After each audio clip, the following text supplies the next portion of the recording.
اعوذ باللہ من الشیطان الرجیم بسم اللہ الرحمن الرحیم الحمد للہ رب العالمین الرحمن الرحیم مالک یوم الدین إياك نعبد وإياك نستعين اهدنا الصراط المستقيم صراط الذين أنعمت عليهم غير المغضوب عليهم ولا الضالين آمین صدق اللہ العظیم۔ شروع کرتا ہوں اللہ کے نام سے جو بڑے مہربان ہیں، نہایت رحم والے ہیں۔ سب تعریف اور شکریہ اللہ کے لیے ہے، سارے جہانوں کے پالنے والے، پالنہار، جن کا پیار رحمت بڑی پرجوش ہے اور جن کا پیار اور رحمت مستقل ہے، بدلے کے دن کے مالک ہیں۔ جس دن اعمال کا بدلہ نکلے گا، بدلے کے دن کے مالک ہیں۔ آپ ہی کی ہم عبادت کرتے ہیں، آپ ہی کی ہم بندگی کرتے ہیں اور آپ ہی سے ہم مدد مانگتے ہیں۔ دکھائیے ہم کو سیدھا راستہ، ان لوگوں کا راستہ جن پر آپ نے انعام فرمایا، نہ کہ ان لوگوں کا جن پر آپ کا غصہ اترا اور نہ گمراہوں کا۔ یہ سورہ فاتحہ ہے۔ قرآن پاک اللہ تعالیٰ نے رمضان میں نازل فرمایا۔ قرآن پاک کیوں نازل فرمایا؟ فرمایا ھدی للناس، انسانوں کی رہبری کے لیے۔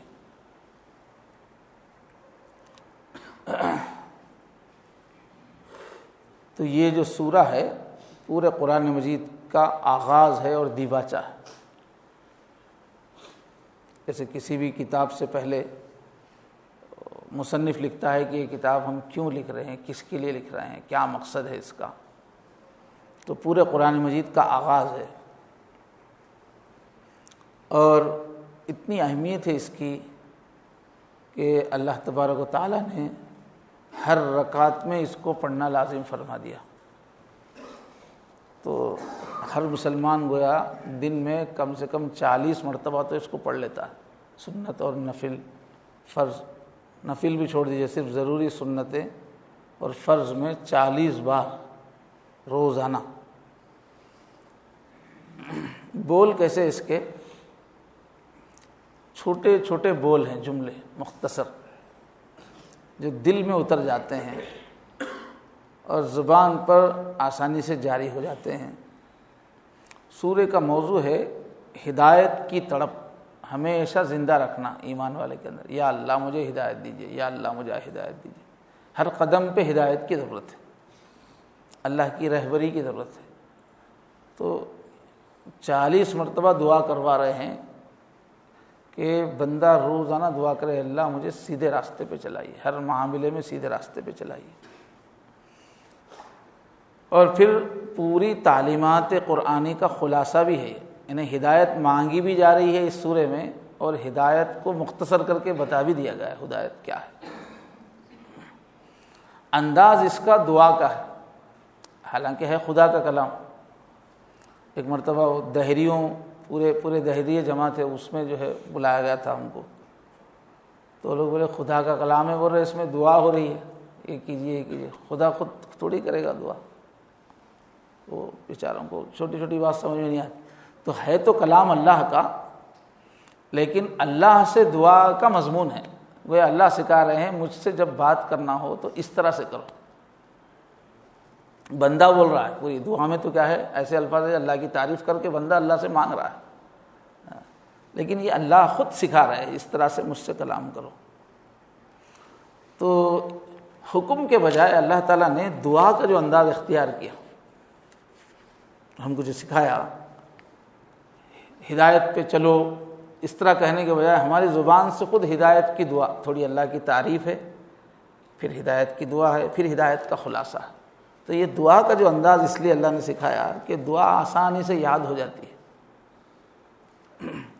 اور دعا دل میں اتر جاتی ہے، چونکہ آدمی دل سے مانگتا ہے تو وہ دل میں اتر جاتی ہے اور اندر ایک پیاس پیدا کرتی ہے، دعا مانگ پیدا کرتی ہے۔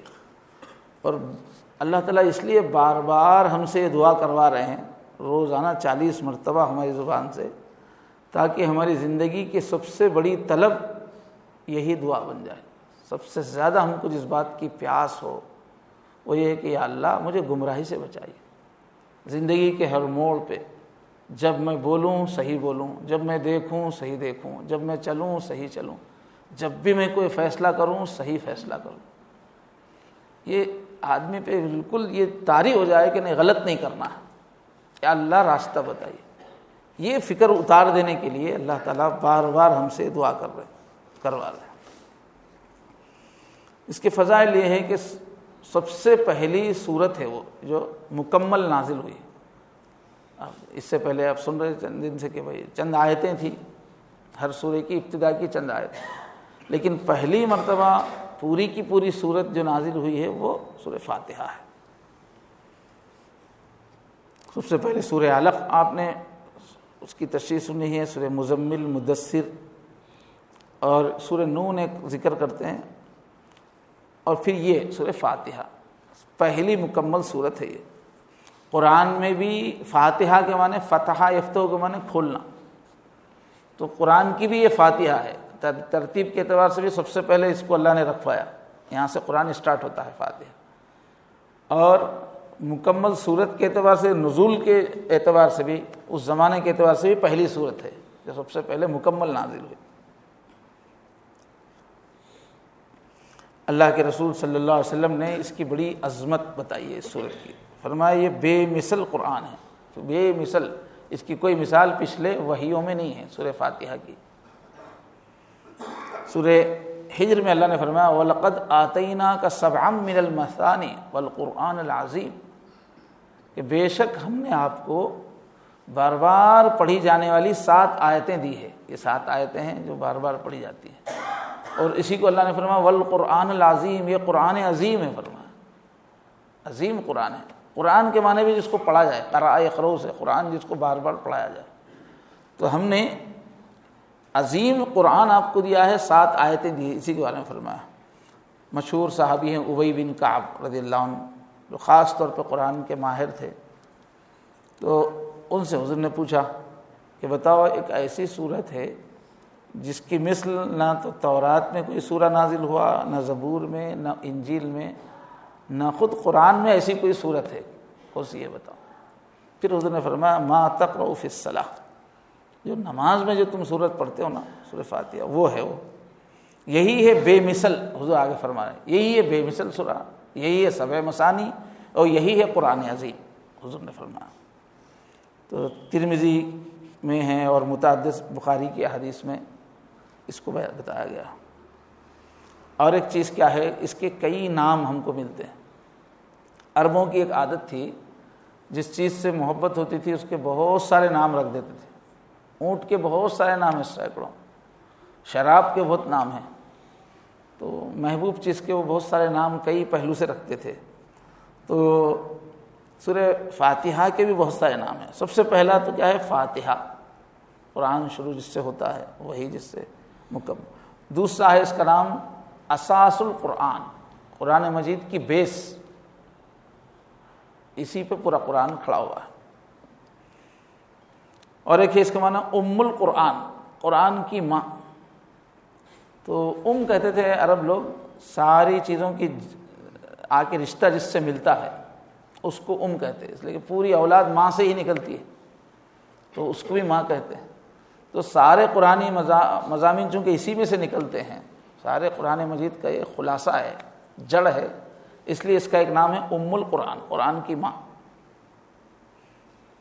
اور ایک ہے اس کا نام کافیہ، یعنی ہدایت کے لیے کافی ہے، بلکہ ہر کام کے لیے کافی ہے۔ اور ایک نام ہے اس کا شافیہ، شفا دینے والی ہے، اس لیے کہ اللہ کے نبی صلی اللہ علیہ وسلم نے مختلف صحیح احادیث میں اس کو شفا کے طور پر، دعا کے طور پہ سکھایا، بلکہ آپ نے فرمایا کہ ہر جس مقصد کے لیے بھی سورہ فاتحہ پڑھی جائے وہ مقصد پورا ہوگا۔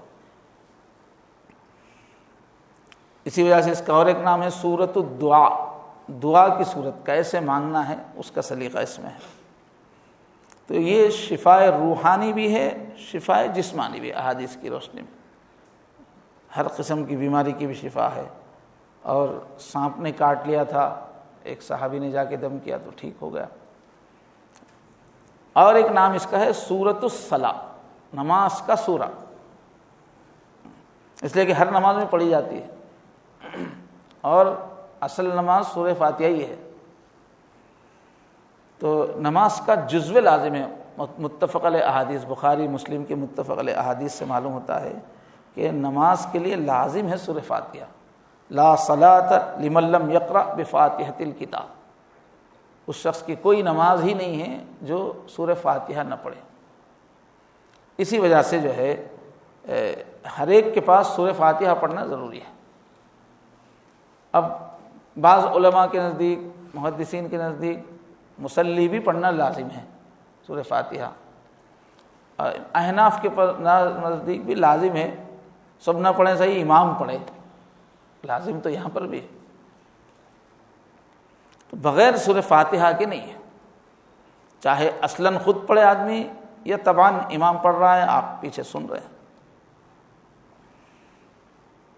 پھر اس کا تجزیہ بھی ایک احادیث کے اندر ہے، اس کو ٹکڑے ٹکڑے کر کے اللہ کے نبی نے سمجھایا کہ یہ جو سورۃ الصلاۃ ہے، یہ فرما رہے ہیں نماز کیا ہے، اللہ سے گفتگو ہے، نماز اللہ سے ہم کلامی ہے۔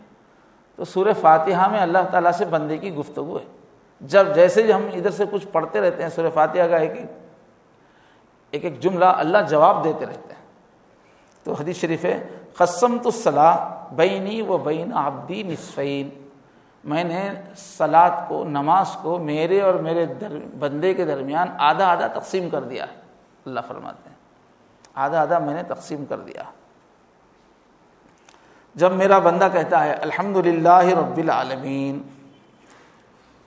جیسے ہی بندہ کہتا ہے سب تعریفیں اللہ کے لیے، تو فوراً ادھر سے اللہ جواب دیتے ہیں حمدنی عبدی، او میرا بندہ میری حمد کر رہا ہے، تعریف کر رہا ہے۔ پھر جب ہم کہتے ہیں الرحمن الرحیم، تو اللہ تعالیٰ جواب دیتے ہیں اثنا علی عبدی، میرا بندہ میری ثنا کر رہا ہے۔ کہ جب ہم کہتے ہیں مالک یوم الدین، تو اللہ کہتے ہیں مجدنی عبدی، میری بزرگی، میرا مقام بیان کر رہا ہے کہ پوری کائنات کا شہنشاہ ہوں میں، اسی دن قیامت کے دن میرا ہی فیصلہ چلے گا۔ پھر جب ہم کہتے ہیں ایاک نعبد و ایاک نستعین، تو اللہ فرماتے ہیں ھذا ما بینی و بین عبدی، یہ میرے بندے کے بیچ میں معاہدہ ہے، قول و قرار ہے۔ میرا بندہ کہہ رہا ہے کہ میں تیری مانوں گا، تیرا بندہ بن کے جیوں گا، اور پھر میرے بارے میں کہہ رہا ہے کہ میں یا اللہ ہر کام میں مدد آپ سے مانگوں گا، یعنی اپنے بارے میں کہہ رہا ہے کہ میں تیری مانوں گا، اور اللہ سے کہہ رہے ہیں کہ تو میری مان، کہ میری جو ضرورت ہے وہ تو پوری کر، میں تیری بات۔ تو اللہ فرما رہے ہیں ہاں میرے تیرے بیچ میں یہ معاہدہ ہے، تو میری مانے گا میں تیری مانوں گا، میں تیری جو ہے ضرورتوں کو پوری کروں گا۔ تو اللہ فرماتے ہیں ھذا ما بینی و بین، یہ میرے بندے کے واسطے، اور فوراً ولی عبدی ما سالا، اور میرا بندہ جو مانگے گا میں دوں گا۔ جب وہ میری اطاعت کرتے ہوئے کہہ رہا ہے کہ میں تجھ سے ہی مدد مانگوں گا، تو اللہ فوراً کہتے ہیں تو جو بھی مانگے گا میں دوں گا، ولی عبدی ما سالا۔ اس کے بعد پھر اہدنا الصراط المستقیم صراط الذین انعمت علیہم، تو اللہ کہتے ہیں ھذا لی عبدی، یہ میرے بندے کا حصہ ہے۔ شروع کی 3 آیتوں کے بارے میں اللہ فرما رہا ہے یہ میرے بارے میں بول رہا بندہ، تعریف کر رہا ہے، ثنا کر رہا ہے، بزرگانی میرے تعریف کر رہا ہے، یہ میرے حق میں ہے۔ اب اس کے بعد کا اہدنا الصراط، یہ میرے بندے کے لیے وہ مانگ رہا ہے، پہلی ضرورت جو ہے وہ مانگ رہا ہے، تو اللہ فرما رہے ہیں ٹھیک ہے میں دوں گا۔ تو اس طرح سے جو ہے سورہ فاتحہ یا یہ ہماری نماز جو ہے وہ بندے اور رب کے درمیان گفتگو ہے، مکالمہ ہے۔ نوافل میں کم سے کم، اس لیے اللہ کے نبی ہر آیت پہ رکتے تھے، الحمدللہ رب العالمین، رک کے جواب محسوس کرنا، اللہ فرما رہے ہیں میں ادھر سے بولا تو اللہ جواب دے رہا. جواب نہیں سنے بغیر بولتے جانا بیوقوفی ہے نا. اب بات کرتے ہی جا رہے ہیں, سامنے والے جو جواب دے رہے آپ سن رہے ہی نہیں. تو اللہ کے ساتھ ایسا کرے تو ایک طرح کی بے ادبی ہے. تو جب حدیث بتاتی ہے کہ ہر آیت پہ ادھر سے جواب ملتا ہے تو تھوڑا ٹھہرنا چاہیے. رک رک کے پڑھتے تھے حضور صلی اللہ علیہ وسلم, الحمدللہ رب العالمین, رک جاتے تھے, الرحمن الرحیم. تو اللہ جو جواب دے رہے وہ محسوس کرنا, ہم لوگ اس کے مضمون کو سوچنا چاہیے. اچھا ٹائم ہو گیا, کتنے منٹ ہوئے؟ ہاں ٹھیک. یہ دیکھیں دیکھتے دیکھتے 15 ہو گیا, 15 سے کم نہیں کر سکتے. کل بھی بہت سارے لوگ بھی بول رہے تھے. اب یہ 15 منٹ بہت بوجھل تو نہیں ہوئے نا, اتنا چل سکتا ہے نا. ہاں ٹھیک ہے. سبحان اللہ و بحمدہ, سبحانک اللہم و بحمدک, ونشہد ان لا الہ الا انت, نستغفرک و نتوب الیک.